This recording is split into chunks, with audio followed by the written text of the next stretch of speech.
But one human baby in an ancient camp. Now give the parents 4 hands. One hand holds the baby. One prepares food. One carries water. One watches an older child wandering toward the fire. That is 4 hands gone. And the baby still needs warmth, comfort, protection, and years of teaching. So did human babies really need more than 2 adults? Not because 2 parents were useless. Because human childhood turned care into a pile of jobs that could all happen at once. And the strangest part is this: the answer was probably not one perfect ancient family. It was a flexible network that changed from camp to camp. Start with the baby. Compared with many animals, a human child takes a very long time to become independent. The child needs food and protection, but it also needs years to learn where to walk, what to eat, whom to trust, and how the group works. Long childhood can be wonderful. It is also expensive. Now add a second child. The older one may walk, but still needs food, watching, and teaching. The new baby needs almost everything. The jobs overlap. This is the hidden problem in the thumbnail. It is not simply one needy baby. It is several needs arriving at the same time. Someone must find food. Someone must process it. Someone must carry water. Someone must watch the fire. Someone must keep small children close. One person can do several jobs. 2 people can do more. But a third pair of hands can change the day. Maybe a father brings food. Maybe a grandmother holds the baby. Maybe an older sibling watches a toddler. Maybe another campmate keeps an eye on everyone nearby. Scientists call care from someone besides the mother alloparenting. The word sounds technical. The idea is simple. Someone else helps. That help does not have to look like modern babysitting. It can be carrying. It can be sharing food. It can be watching a child for a few minutes. It can be teaching which plant is safe. And those jobs do not have to come from the same person. This is where the popular phrase, "it takes a village," becomes tempting. It gives us a clean picture. Every adult helping every child. The real picture is messier. Studies of recent hunter-gatherer communities show young children surrounded by many possible helpers. But the pattern changes between groups, and even between families. In studies of Agta and BaYaka camps, young children spent time near relatives and non-relatives. Siblings and other young people could be important parts of that network. Fathers and grandmothers mattered too.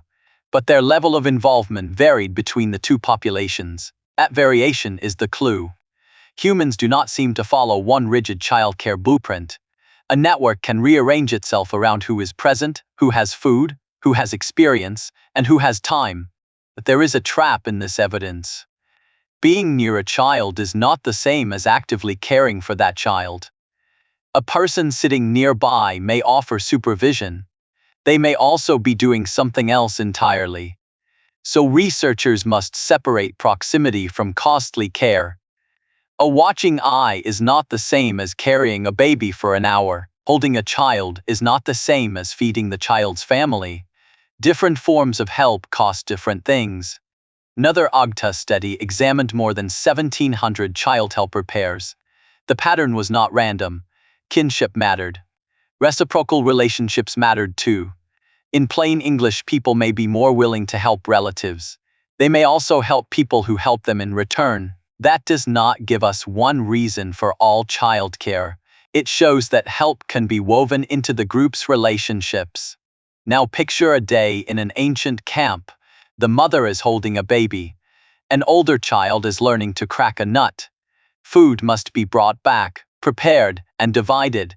No fossil records this exact scene. It is a reconstruction, but the workload is real enough to understand. Each small task can pull attention away from another task. An older sibling takes the toddler's hand.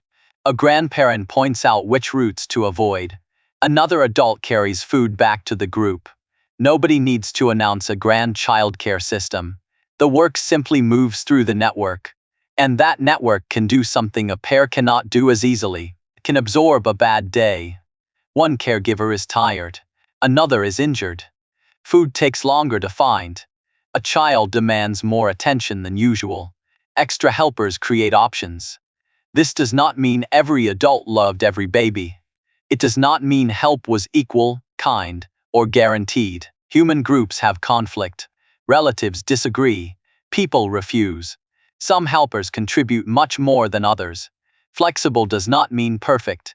It means the system can change without collapsing into one fixed family shape. So what can archaeology tell us about this? Fossils can help researchers reconstruct how slowly children grew. Teeth and bones can preserve clues about development. Artifacts can show materials moved, skills learned, and places used again. But archaeology cannot hand us a babysitting schedule. It cannot name the person who held one infant on one afternoon. It cannot show that every camp followed the same rule. That is why modern hunter-gatherer studies matter as comparisons, not time machines. Agta people are not fossils. BaYaka people are not stand-ins for every ancient human. They are living communities with their own histories. Their childcare networks show what human flexibility can look like, not one frozen picture of the past. And this flexibility may have changed more than survival.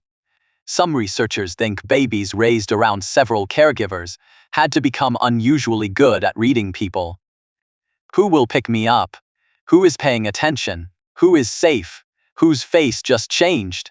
A child surrounded by several possible helpers has many minds to track. Over generations, shared care may have favored stronger social attention, communication, and cooperation. That is an evolutionary hypothesis. We cannot point to one fossil and say, this is when childcare created the social brain. Still, the idea is powerful. The extra hands may not only have fed children, they may have helped create the intensely social childhood humans still have. Look at modern life, and the ancient problem is still visible. Parents use daycare, relatives, schools, neighbors, friends, and paid caregivers. The network has changed shape, but the jobs still overlap. One adult answers an email while another cooks. A grandparent handles pickup. Teacher watches 20 children learn the same rule. We often treat this help as a modern convenience.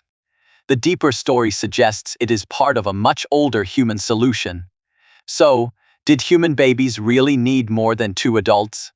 Not as a universal survival law. 2 adults were not automatically doomed, and the whole camp did not raise every baby equally. But human children stayed dependent for a long time. Their needs overlapped with siblings, food work, movement, safety, and teaching. Extra caregivers could split those jobs. They could make a hard day easier and a fragile plan more flexible. The answer is not one baby, one village. It is one long childhood, many possible helpers. And that raises one more question. If children spent years learning from all those people, when did childhood become its own special stage instead of just being small adulthood?